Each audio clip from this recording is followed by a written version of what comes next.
Tonight, Cam Porter. And we start that interview in 3, 2, 1. What? Let's do that again. Tonight, my guest on Public Access Live is the very funny Cam Porter, and we'll do that in 3, 2, 1.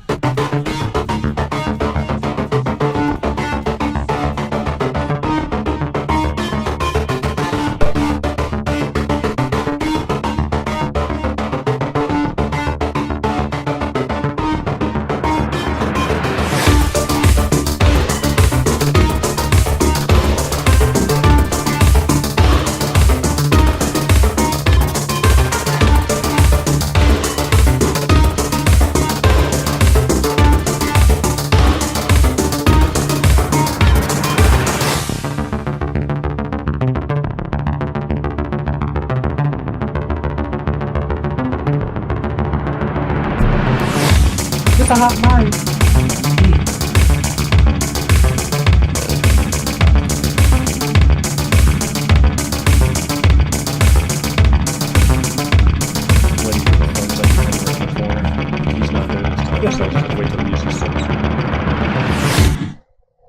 Welcome to Public Access Live. I am your host, Agent Dubsky, of course. With me tonight, Cam Porter. Hey, everybody. Star of theater. Kinda. Let me ask you this before we get into is wrestling real? Okay. I got a lot to talk about on that. Were you? Did you craft your funniness, or were you a comedian in the womb? I feel like I've always been funny. I had a funny family. There you go. My mom would do like a lot of voices and stuff as a kid, and so like I kind of picked up on that. Yeah, so I think I've always been able to make people laugh. That's nice. Yeah. When did you were you the guy that they were? Hey Cam, you should be a comedian. Were you that guy? Not really. No, I didn't really. The idea of comedy of me doing comedy didn't even happen until way later in life. Let me ask you this, because you're really into wrestling. Yeah. As a performer, as a fan, did you get off on like the quirky, the funny backstory that was 80s and 90s wrestling? Because there was a comedic element to it. Oh, obviously. Absolutely. Yeah, I was always drawn to the more comedic side of wrestling anyways.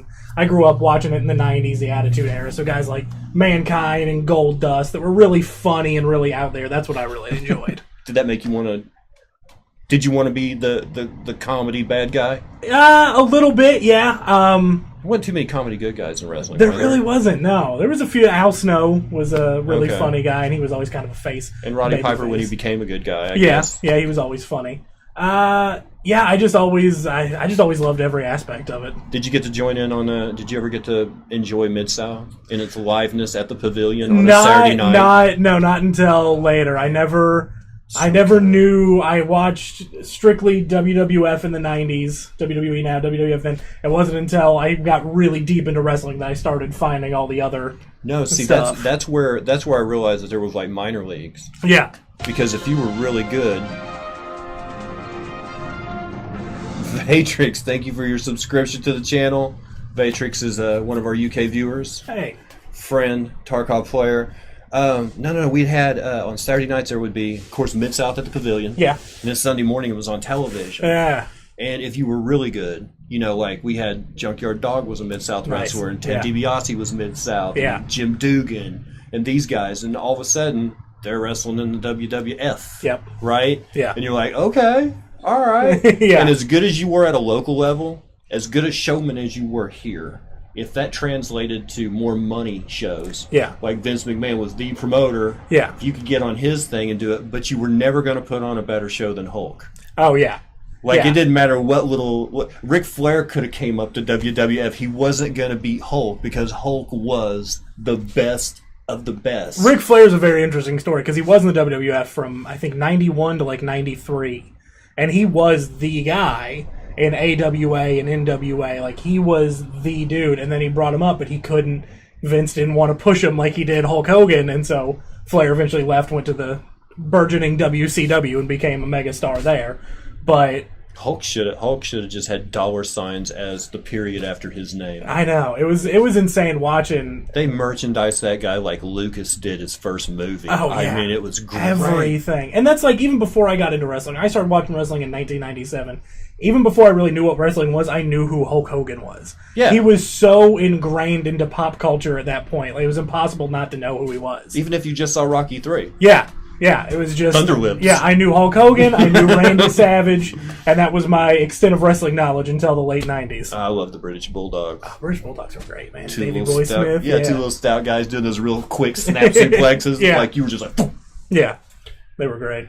Oh, wrestling. Love it. Do you? Yeah. I mean, is it like... Yeah, it's been one of my main loves throughout my life, one of my main pop culture obsessions. And then I got to be a wrestler for a while, which was really cool. So I kind of got that behind-the-scenes feel of everything. Let me ask you this, without giving too much away. Is wrestling more athletic, or is it more theater? And that's not to say it's... But some movements are obviously exaggerated. Well, yeah, obviously, you can't just pick a guy up and throw him down without him helping you. Right. But it really depends on the type of wrestling you're doing. Like...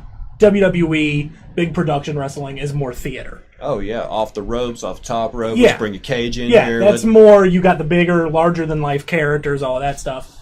You go to Japan, and it's much more acrobatic. It's much more athletic. They have the characters there, but they're all about the actual wrestling. Is the demands on the human body tolerable?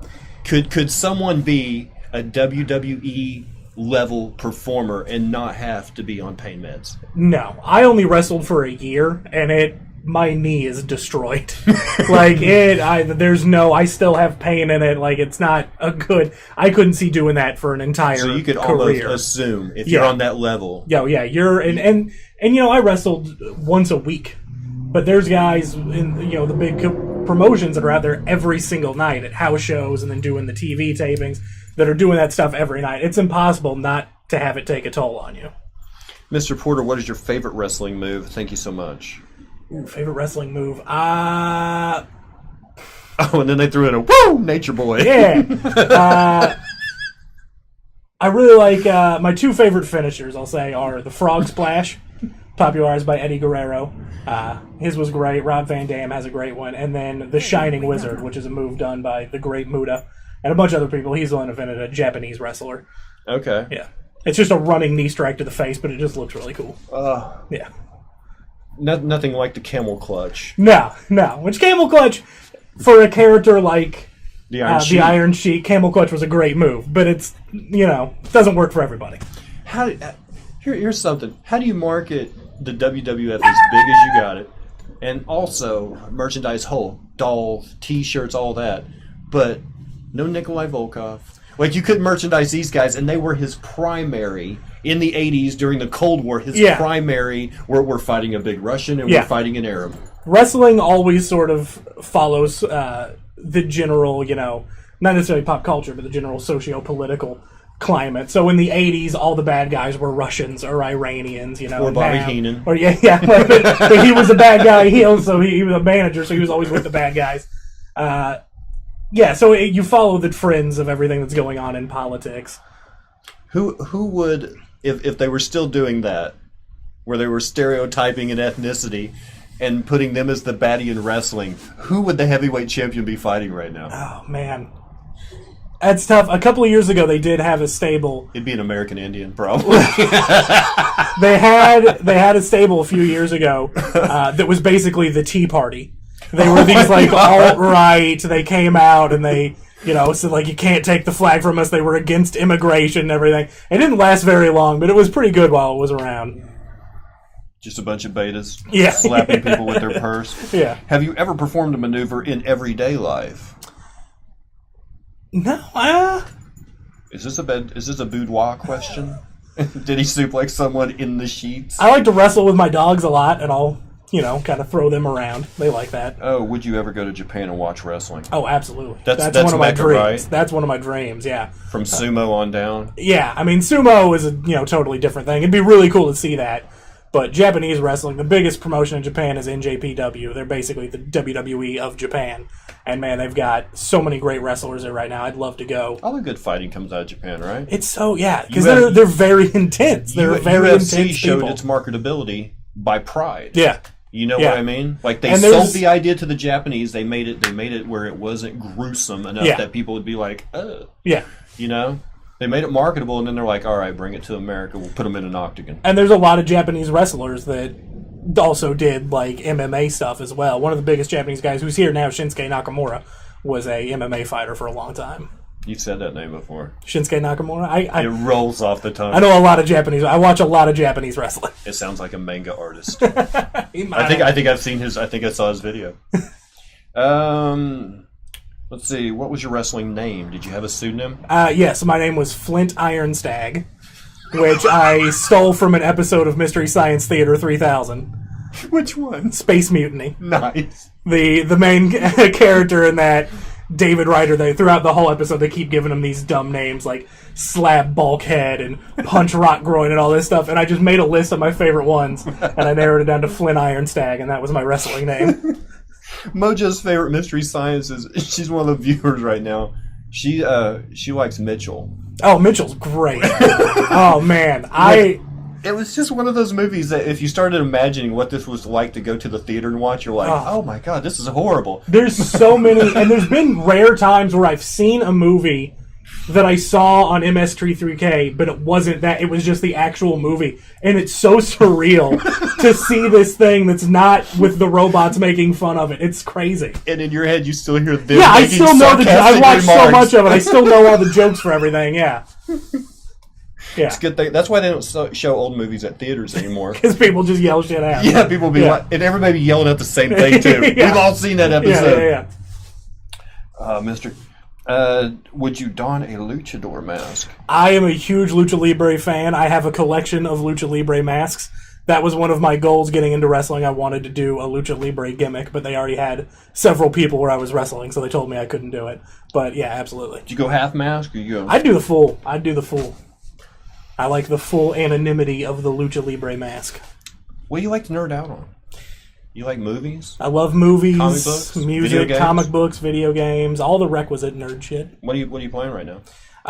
Right now, I playing. I just restarted LA Noire. I downloaded that off Steam because I haven't played that in years. That was fun. Yeah, just beat Red Dead Redemption 2 for the third time. God, they made their money quick. Dude, it's so good. I've just a bunch of little like random indie games I find on Steam. Steam sale. Oh yeah, all the time. Oh man, I have a list of games I've never installed. Yeah, I've got a bunch. Actually, there was a sale last week, I think, where I downloaded 4 or 5 that I still haven't got around luckily to I've been on Origin for a week because Anthem came out. Yeah. So I've missed anything on Steam. I had to upload like a couple of Wake up. Just he's not even watching the stream, otherwise he'd quit hitting me up on TeamSpeak. Did you get into any of the Marvel stuff or any of the Star Wars stuff? Yeah, I played a lot of Star Wars games. The movies, though? Oh yeah, big part of the childhood. Yeah, 2 lightsaber tattoos. You can see those. That was my first. I think that was my first like dive into the nerd realm with Star Wars. Really? Yeah, my aunt showed me that when I was 6 or 7, and it's been downhill since then. Man, I honestly, when I think like 10 years out, because before it got on Disney's schedule and before the prequels, and there was just that period of time where you had the 3 movies. Exactly. And then you had the 3 movies in special edition, and that's all you had. Yeah. Right? Yeah.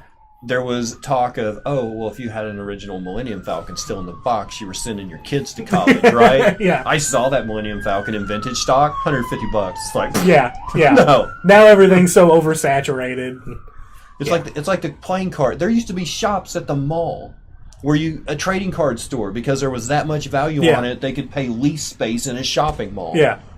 And it's like, no, this is just paper. Like, nobody gives a crap anymore. There was a kid I was friends with in middle school, right around the time the special editions came out, and he got his house broken into and had all of his Star Wars figures stolen.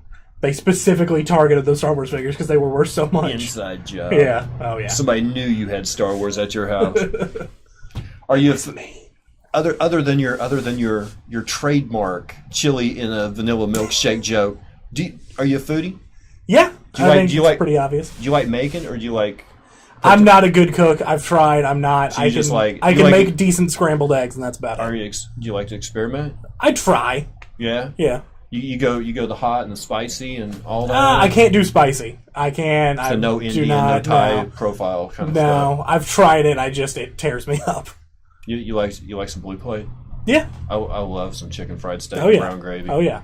There's a little diner right by my house that has an amazing chicken fried steak.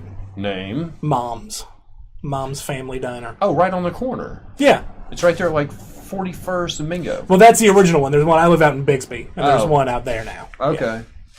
Yeah, we used to hit that place before we could play disc golf on Sundays because it's a good bacon and eggs place. Yeah. Great breakfast, great everything. Yeah. What are you doing now? Right now? No. Okay. Like, do you have a podcast going? Not currently. Me and Michael Zampino had a wrestling podcast. Yeah. We haven't done that in a while. We both just got really busy, and we haven't really jumped back into it. But you got shows coming up? Nothing. Actually, yes. The 27th, next week, I have a show at the First Shop. Nice. Yeah. Do you still write every day? I try to. Most of my ideas come to me at like 4 a.m, and I half jot down an idea, and then I forget it when I wake up. Do you ever just go out and people watch? Sometimes for my work, more about you. A lot of mine is just stories about myself, but for my work, I drive a dump truck, so a lot of times I'll just end up places and I'll see something crazy happen, and then that'll be funny. How did you get the name Uncle Trash Boat? I've been wanting to know this for years, and now that I got you in the chair, guess what I'm asking? It's not. When my nephew was born, my mom was obsessed with... nephew? Yes. Okay. Yeah. My mom was obsessed with all of us having family nicknames. She wanted a cool grandma nickname, and she kept hounding me to come up with something, and just to make her mad, I just said Uncle Trash Boat, and it stuck. Now that's what my niece and both my nephews call me, and she hates it.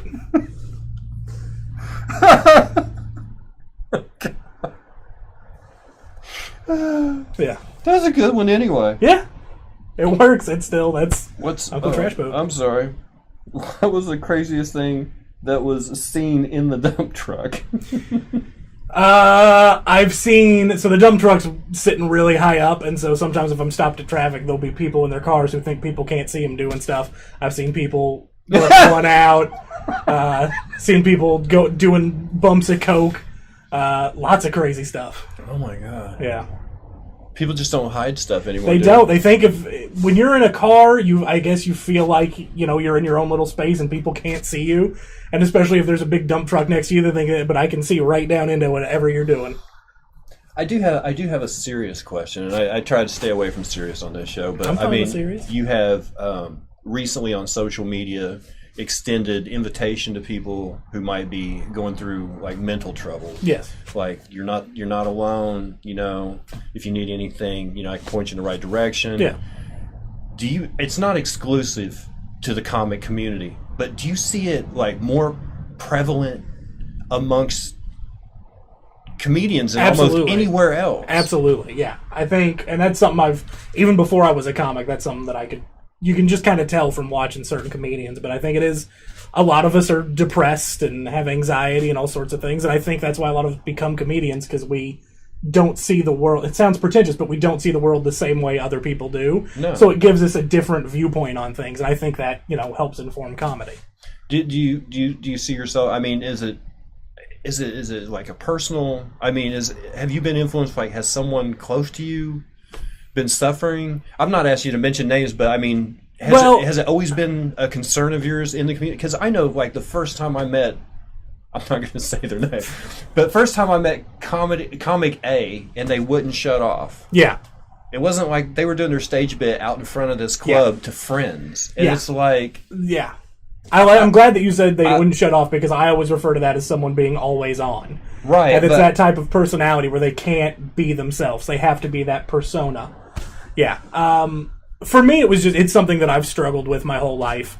And I finally got to a point a couple of years ago where I tried to kill myself, and it kind of snapped me out of it a little bit, and I realized I can't keep going on like I have been, and I need to get help. And I realized, if I can get to that point, other people have gone there too, and I would be remiss if I didn't try and help somebody else in that same position. What's the best way to come back from the bottom? Just to talk? Yeah, just to... I mean, obviously it's not, hey, go to a doctor, get medded up. And, I mean, is there affirmation? Is there a way that you can build yourself up every day so maybe you don't get to that point? For me, it's just being real with myself. It's not being always on or hiding behind a mask. It's not trying to internalize everything and deal with it myself. It's knowing that I need help. Carry all you can and surround yourself with people who carry the rest. Exactly, yeah. It's knowing that I need help and knowing that I have a good support group of people that can help me. And then if I can be somebody else's support group, then I'm happy to do that. So a community kind of helping itself out. Yeah. Does that keep you from reaching?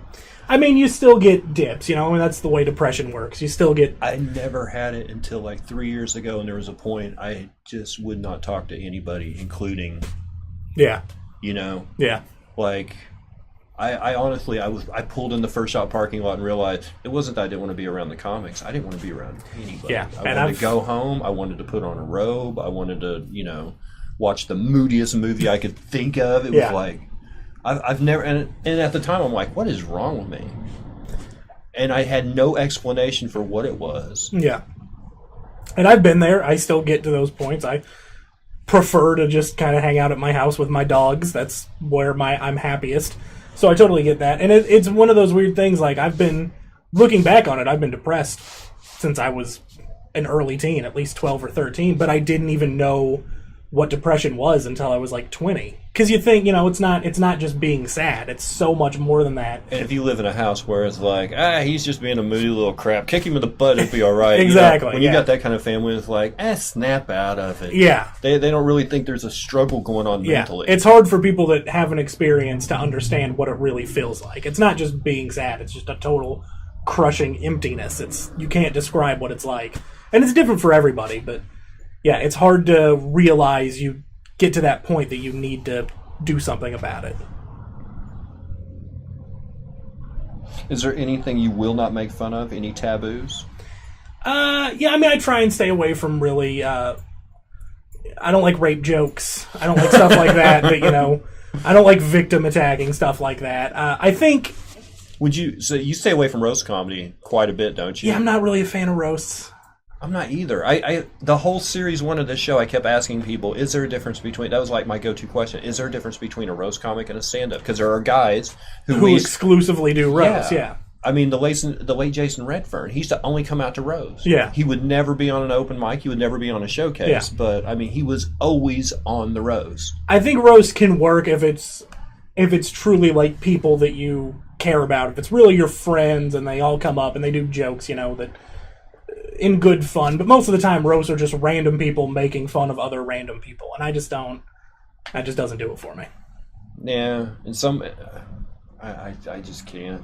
Yeah, it takes, and I've said some dark stuff on stage. Yeah, but making fun of a random made up character in my joke is fine with me. Yeah. Making fun of someone who I know, looking them in the eye and trying to say things that hurt them would make me I would probably reach that empty spot you were talking about. Yeah. Like I don't want to go there. Yeah. I like being a happy guy. It just like, and I've got a lot of friends that we, joke around and we make fun of each other, and it's all in good fun, and we know we love each other. And that's fine when it's somebody you're close with. It's so roast now or so impersonal that it just seems mean to me. Yeah. Mr. Porter, I'm loving that gray cardigan. Thank you. That's not a question. We're only taking questions tonight. So Kim dug this out of my laundry. I forgot I had it. So Kim will not accept your compliment. I think I bought it on Amazon. I don't remember. It's a nice charcoal, isn't it? Yeah. It's not really gray. I like it. You're not. You have. We didn't need the makeup department to get on him. Like Landry was here last week. Even though the lights are pointed at the ceiling, he was glowing in that chair. He was so pasty. I work outside a lot, so I got a bit of a base. Here. And truck driver, one tan arm. yeah. One tan arm. Window. Yeah. My mom had that. Yeah. Didn't matter how hot it was. Yeah. Always have. She have the AC on? No, windows down. Well, we didn't have AC in my '57 Chevy. Yeah, but now. Yeah, roll that window. Yeah. Turn that AC. My dad, because I do construction, we'd be up on the roof, and July here. Yeah, early August. Yeah. Just sweat. Yep. And he'd be like, he'd pull up to the job, he'd crack the window in his truck, he'd be like, "Come down here!" And we would climb down off the roof. And if it's 100 degrees here, the surface temperature of copper is like 140. Yeah. Right? It's like 40 degrees hotter. So we're just burning up our tools. If we lay them down for very long, they get hot. We have to shade everything. Get down to his truck, like, "What do you need?" He's like, "I need you boys to come in here and show me how to turn this AC off. I'm about to freeze to death in here." Like, if I could reach in that crack in the window, I'd drag you out of it. Yeah. You guys didn't know I was blue collar, did you? Whatever. Let's see. Also, I like your colorful ink. Thank you. I'm very tattooed. Is personal?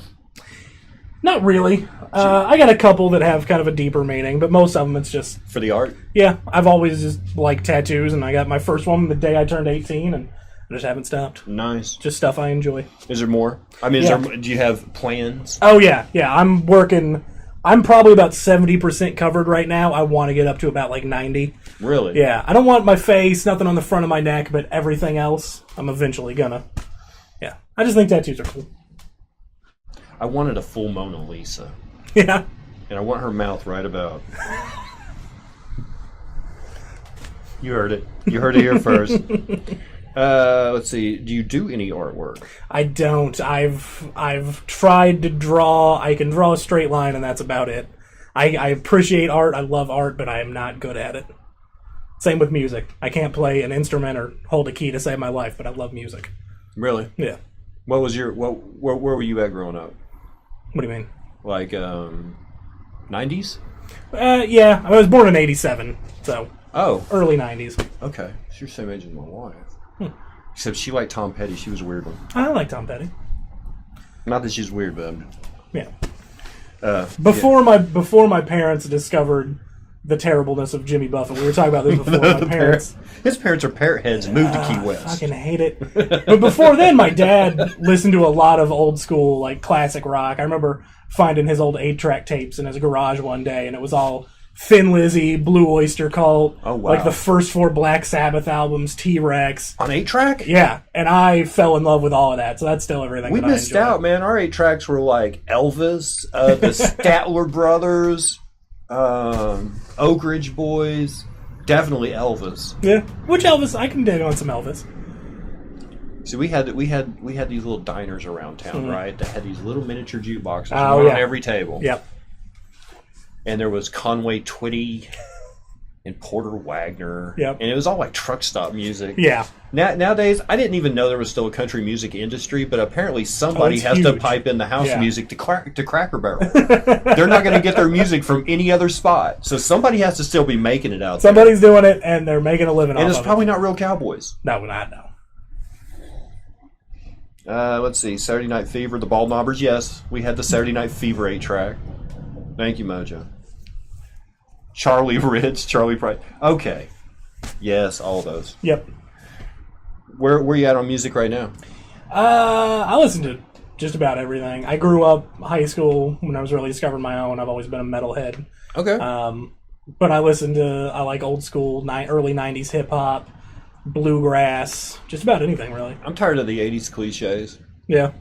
Basically, the only thing they represent in movies nowadays about the 80s was side ponytail, jellies, and neon colors for the girls. Yep. And as far as music goes, even people that stream on Twitch, they're like, "Oh, we're having an 80s music night, and it's nothing but hair bands." Yeah. It's like, no, there was more music. Metal. There was no. What about Chicago? What about Jefferson Starship? Fleetwood Mac got back together in the 80s. I was very... Soft rock gets no props these days. And I took a deep dive into heavy metal, so I'm very against. I like all the more extreme. I always say metal's kind of like a drug. The more you listen to it, the more harder you need. I like Wasp. Wasp was good. There's a few hair metal bands, Wasp, Twisted Sister, Quiet Riot. Those I can dig on. Quiet Riot. Mostly I enjoy like thrash metal, speed metal, black metal, stuff like that. Okay. Yeah. Is there a lot of shows here? Not really. Where do you have to go to see it? There's, the Vanguard has a lot of good that's right. metal bands will come in there, but it's just kind of, you can't. And then out of the blue, do you like Brian Posehn? I do, yeah. He's funny. Yeah? Yeah, I like him. I haven't listened to him in a long time, but I had, I think his first 2 albums. Nerd Rage was gorgeous. Yeah. I didn't ever think he really wanted it. You know? He seemed like the kind of guy that was happy being funny, doing clubs and stuff, but I don't think he wanted like the level of the comedians of comedy. I think he did kind of, because he was friends with Patton and all those guys, sort of got thrown in there. He deserves it. I think he's great, but I agree. I don't think he was ever comfortable. If you're not going to wrestle again, and you are a comedian, you ever thought about, because all those guys have writers now. Yeah. You ever thought about submitting? I actually did last year. WWE had a open submission for writers, and but you have to have. I got kicked out of high school, so I didn't go to college, and you have to have like a bachelor's. Oh, and a bunch of other stuff. Just go in there and say, I know how to use hyperbole, and I can use brother. I did on the thing. I wrote like I was a professional wrestler. I've been a comic for like 7 years. I feel like I can do this, but they never wrote me back. I can use the word brother 34 times in a sentence. Yeah. I get the job. I can talk shit on Russians. That's easy. Is there any room for wrestling to grow? Absolutely. Is it? Yeah, absolutely. There's actually a new company just started up called AEW, All Elite Wrestling, and it's some guys from New Japan and a couple of guys that Vince fired, Vince McMahon, WWE. And they started their own promotion, and they're already got great traction. They haven't officially done anything yet. They've announced it. They've got a show, I think, next month or in April, their first pay-per-view. But it's gaining big traction. People are really excited about it. But are they ever going to top like WrestleMania? Now, WrestleMania set the standard for pay-per-view. And it did, and it made pay-per-view cool. I mean, everything. I'm a nihilist. I believe everything is going to come crashing down eventually. So the WWE eventually is going to have to. They're eventually going to be gone, and could be now. They're the Roman Empire. Yeah, exactly. Yeah, as long as Vince is still in charge, messing everything up. What do you want to do in comedy? Where do you want to keep going? Yeah, definitely. What's like the dream gig? The standard bearer that I use for who I want to model my career after is Paul F. Tompkins. I'm a big Paul F. Tompkins fan. I think he does stand-up. He just shows up randomly in like TV shows and stuff. He's on a bunch of podcasts. I think he's got kind of all bases covered. He's not a leading man or anything, but that's where I want to be. I want to be at that level. You're my new best friend. Yeah. I love Speakeasy. Oh, yeah, dude, that's great. Nobody hardly knows about Speakeasy. Oh, I love that. And his podcast, the Pod F. Tomcast, is really good. And he was a former cop, right? Oh, I didn't know that. Was he? Yeah. Oh, I had no idea. See, I wanted to do a show. When I met Jackson, I was wanting to do a live show that was like Would I Lie to You? Yeah. Like the British show. Yeah. Only on one side have Patton Oswalt. On the other side have Paul F. Tompkins and hosted by David Foley. That was the show I wanted to pitch. That would have been great. Yeah, because Dave Foley needs the work because he's got that crazy judgment against him and that alimony with his wife stuff. Yeah. So have him host so he gets some money. He doesn't need to host, but have him host. Yeah. And have Patton, who's book smart and an English major from William and Mary, and then have Streetwise Paul F. Tompkins playing the Lee Mack role. Like this could be, and then just have like harebrained Hollywood people on, come in and tell their garbage story or whatever and guess whether it's right or not. Well, and Paul F. Tompkins is so good at just making up bits on the spot. Mojo just woke up. Holy crap! I love Paul F. Tompkins. Guys like him. Andy Daly's another one that's kind of on his same level. That's where I want to be. I'd like to be Tom Papa's level. Yeah. I don't want to have like massive amounts of spotlight. Yeah. I still want to be able to walk down the street. Yeah, I want to be able to do stuff and make a living off of it and be comfortable. And you can here. Garth Brooks could go to Taco Bell. Nobody bothered Nobody's him. Gonna give a shit. He did. Yeah. He was constantly at Reese's and Owasso. Yeah. Guess what? People are like, hey, that's Garth Brooks. And then they would walk on. Yeah. Yep. You can literally live undercover in Tulsa. It's beautiful. If you're not a dick about it, because I will say Toby Keith came into my work one time and he was a total asshole, and I overcharged him on his items. And, what job was this? It was my parents own a landscaping business, okay, landscape retail store, and so that's where I drive the dump truck for. But I worked there in the retail part for many years. Do you like living here? Yeah. Do you? Yeah, I hated it as a teenager, but now I enjoy it. I'm always looking for a way out of here. Yeah. I mean, I was born at Hillcrest. Yeah. I'm right down the road. But I've worked in Minneapolis, St. Paul. I've worked in Richmond. I've worked in Memphis and Dallas. Like I've been to all these other markets and stuff, and I don't think there was any place I wasn't ready to come home. Yeah, Chicago was the closest I was like I could live here. I've never been to Chicago. I've traveled a lot, and I like a lot of different places, and I think I could live different places, but, man, Oklahoma, especially Tulsa, like, there's a lot of cool stuff here if you know what you're looking for. The cost of living is super cheap. It's not a bad place to be. Rune Jr., how long has he drove a truck for? Dump truck for work. I've been doing that for 4 years. Do you have to have CDL for that? Not for that. We have it's the biggest you can have without having to go to a CDL. So basically, it's like a heavy duty one ton with a dump bed. Yeah, nice. It's an F550 with a dump bed on it. Super duty. Yeah. Construction talk. Pipe down, people. Oh. What is the future of wrestling? Sounds like Japanese. Definitely, the Japanese is spreading. NJPW is doing an American tour right now, their first one in a few decades, I think.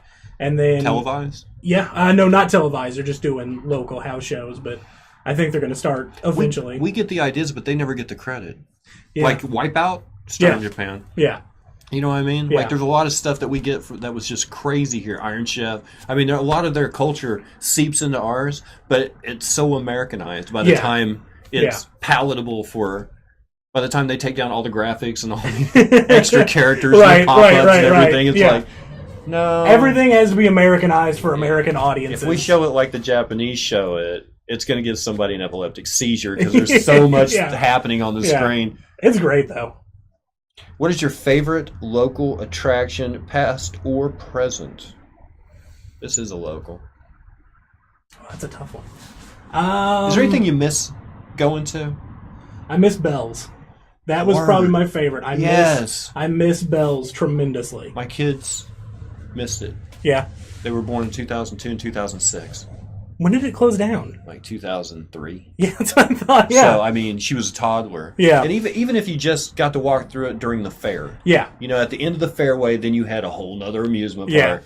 Well, you know, Bell's is really close, and I grew up right down here, and so, I mean, we would spend on the summer every day there, and it was the best, dude. Riding Zingo, Phantasmagoria. Himalaya. Do you want to go faster? Yeah. Do you want to go backwards? Yeah. That was actually, too, Bell's is where I discovered a love for video games, because there used to be an arcade there. That's right, Skee-Ball. Yeah, that's where I love Skee-Ball. That's where I first played Mortal Kombat and Street Fighter and all the great fighting games. Putting quarters up on it. I love it. I miss it. It's my quarter. I got next. I got next. I got winner. We used to go to the one at the Woodland Hills Mall on the Sears end. Yeah, there was one right in there. Yeah, the parents would just pull up there and be like, "All right, kids, here's a Crown Royal bag of quarters. We'll be back in 4 hours." Yeah. It's like, I wonder what they did when they dropped us off. They had a whole secret life. Oh yeah, probably. Finish him. Oh, that's funny. That's funny. Yes, the old man glasses. Okay. In the area of landscaping, what do you love to see? Do you have a great idea for when you build your own home? Would you put yourself through if you're like us and you see the bad side of construction jobs? Well, would you go through the heart and what the owners actually go through while their house is being built? Would you put yourself through that? So I don't deal much with home construction, but we deal with one of our specialties in our shop is koi ponds. Oh, nice. We're the only place in Tulsa that really sells those get koi expensive. Ponds. They do. But when I moved into my house, I built a koi pond in the backyard just because I think they're really cool. Harold Hamm, we did his house. Yeah. He's got a little oil company in Oklahoma City. He was the guy that when he divorced his wife, he wrote her a check for $990 million, and she wouldn't cash it. She wanted $1 billion. Oh my God! How about that? She wanted $1 billion. I'm not even kidding. She's like $999 million. Not enough. Not enough. No, it was $990. She would not cash a check over $10 million. That's ridiculous. But he had this house in Oklahoma City that we did. The entire roof of the house was copper. Mm-hmm. And it was kind of a contemporary house, a lot of open windows and timber, kind of vaulted ceilings and very sunken living room kind of stuff, split level. Had this massive koi pond. I'm not even kidding. What, 2-3 million in koi back there. He had big silver, big black, big speckled. I mean, it wasn't just like your garden variety orange. Yeah, it was like no. There's so many different, and that's another Japanese thing. Like you get true Japanese koi that are. I mean, there'll be thousands of dollars per fish, and the color matters. There's a certain stair step pattern that you have to go for to get the perfect color. There's different breeds. It's insane. Yeah, I had no idea. They're like, oh, one that was from here to here, and I was like, yeah. What color was it? Silver. Yeah, that's $100,000. It was like, no. He didn't have one. He had a bunch of them. Yeah. We know a guy who may need to get rid of some koi. Do you need any? They are big.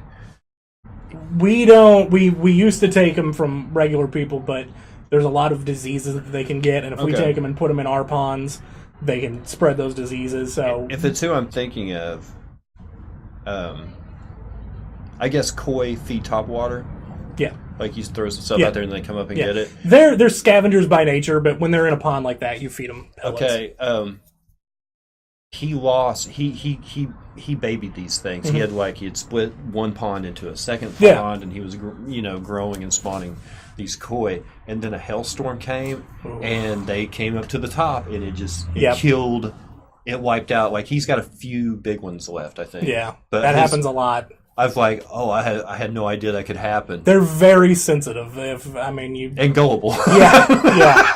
Yeah. We've got them at work though. I mean, they're trained. They'll eat out of your hand, but it's not always good when blue herons come by. Do you speak any Japanese? I don't. Other than that guy's name, and you rattled it off quick. I can't remember. I can say a lot of Japanese wrestler names, and that's it. Oh. These are some polite questions. Are you guys scared of him? I'm a nice guy. Man, it was always fun working with you on News Junkie. I like that show a lot. I was actually thinking about that a few nights ago. That was a great show. I told Jackson, I was like, it's not, Looney Bin's not the only show in town. Yeah. Jason Watts has got a place open again, and if you want, you could probably pitch him a show if you guarantee you get butts and seats. Yeah. I did a show there 2 weeks ago with Travis Cagle and Peter Bedgood. Right. It was a good room. Yeah. Well, I know, right? Yeah. I just like competition. I don't like there to be a monopoly on comedy. Yeah. And it seemed like it was kind of like, oh, well, if there's only one comedy club in town. It's been that way in Tulsa a lot. There was the Looney Bin, and then Comedy Parlor opened up, and the Looney Bin people hated the Comedy Parlor people, and it was, I was a downtown kid. Yeah. Well, why do I go perform on Sunday nights at the Parlor? Because it's a mile away. Yeah. Why do I go to the VFW on Wednesday? It's a mile away. Yeah. This isn't rocket science. I'm not driving all the way out to... And my dad lives at 51st and Sheridan. To me, that's like a whole nother town out there. It is. Yeah, I live at 131st and Memorial, and it's drastically different from there to downtown Tulsa. Yeah. The people. Yeah. Like, you can wave at people downtown. Yeah. You can wave at people midtown. You get out south and you wave at somebody and they're like... Yeah. When you get out of my town, like my town is just South Tulsa, essentially. It's Bixby. It's right on the end there. You go past that to like Leonard and some of those areas, and you'll get shot if you go the wrong way. I can't tell you how many times. Small town police must have like this. If they don't recognize your vehicle or you, I don't know how many times I've got caught for 5 over on the bridge. Yep. And I'm like, come on, man. I'm just trying to get to 151st Street. This bridge is long and it's boring. And yes, I'm going 45 and a 40, but come on. Yeah. Don't write me a ticket. Like, all right, step out of the car. No. I don't want to step out of the car. I just want to get home. Lake Big Soma. Yeah. You go out there? Yeah, I actually, my company was, my brother is actually on the Lake Big Soma cleanup council thing, and so we did a big thing out there, clean it up last year or the year before last. Do you like water features? Does that help? I know when I was having like a little downtime, I really liked going out and just sitting next to water. I love. And that for some reason I don't know if I would forget why I was in the mood I was in, but it would just kind of. I love being on. I love the ocean. I love when I was a kid. We would always take every summer for several years in a row. We'd rent a houseboat in Lake Powell, which is in Nevada and Utah, and we just spend 2 weeks on the lake, and I loved that. Our dad took us to Branson. Lucky. Houseboat. Yeah, it was fun. But does that still... Yeah, whenever I go down and visit my parents in Florida, my dad's a big fisherman, so we'll go out on the boat. I just like being out on the water. It's just nice and relaxing. Anything you want to pitch. Anything you want to pitch, you can pitch. Your social media, you can pitch. Shows coming up, you can pitch. Friends you like or don't like, you can do the reverse pitch. Don't go see this person. He's performing on this night. Don't go there. If you're local, next week, I think Thursday the 27th, It's either Thursday or Friday at the First Shop. I'm on that show. That's going to be a good show. You can follow me, Facebook, Cam Porter. My Instagram is the Americam Dream. You can follow me on there. It's a Dusty Rhodes reference. He's my favorite wrestler of all time. How long have you been doing comedy? I'm sorry. Almost 7 years. 7 years? Yeah. No Cam Porter comedian Facebook page. No, I don't like that. I don't. That's a whole nother level of pretension to me. I get it, but I've got a 5,000 limit on my page. I'm never gonna have that many friends or fans. So. And it's like, I mean, comedy here is slow enough. Like, I don't need to promote stuff every week, so I don't need a separate page for that. You're one of the few people, because I don't get on Facebook. Yeah, I use it as a promotional tool. Of like, hey, this is going on. If anybody wants to, Yeah. I post on a lot, but I don't read it a lot. Yeah. But when I wouldn't see. Are you a fan of the hot take? It depends. I never would see you pulling it. It would be big news, CNN. Everybody's got a take on it. Most people's are the same. I'm not a fan of topical humor. But if you have a friend on your Facebook friends list, yeah, who is a comedian, yeah, anytime anything happens. Oh, God, I'm going to get a hot take today. I can just feel, oh, God, here they come. Oh, no. Oh, no, it was a bad Super Bowl halftime show. Yeah. Oh, God, here it comes. Yeah. It was like, no. It can stop with hot takes. Everyone, like you said, they're all very much the same. Yeah. Everyone comes up with the same jokes. They're all looking at the timestamp to find out who did it first. Yeah. It's not my style. It's not my kind of humor. I think it never... Unless it's like Saturday Night Live, unless you're like a professional writer like Weekend Update, they do hot take stuff well. But if you're just a local comedian, chances are you're not going to say anything. From this level, it's almost like name dropping. Yeah. Like if I do a hot take about Robin Williams, it's like I'm trying to get famous for dropping Robin Williams' name. Yeah. Just using his name in a tweet. Yeah. It's like, no, I can't do that. I've got honor. No, I don't. Cam? Always good. This was great. It was always good to work with you, man. Yeah. I was always happy when we'd do News Junkie together. Yeah, those were great shows. Yeah. And generally I had you on my side. Seriously. Did you not ever see the layout of that place? Man, I remember, yeah. I was always on Jackson's left. He would always have Ryan Green on his right. So me and Ryan were never on the same side. Yeah. So naturally I had to battle with Captain Witt, the educated one among us. Right. Like, no, don't put me against him. Come on, let me go get Jeff Brown. No, you put Jeff on my team? I wanted Tom King. Oh, my God. Who's on this way? GK and Cam? Do I get Cam? All right. A concession. Oh, my God. Yeah, those were fun. It was hard. If we did it again, though, you in? Absolutely. Sweet. I loved those shows, yeah. That's the one show. Like, I get nervous about over promoting because I know it's going to burn people out. But that's like the one show where I'd be like, you need to come to this show. It's always great. Yeah. And we need you in the audience to give you a free beer. We need that one person to give the beer away to. Right. All right. This is the point in the show where I'm going to stand up because my help didn't show up tonight. So I'm going to stay right here. Oh, we already did the handshake. Yes. Again. I'm going to walk Cam to the door. There will be a slight pause in the action, and then we're going to come back and we're going to kick Tarkov's ass. All right? Thanks, everybody. Thanks for the questions.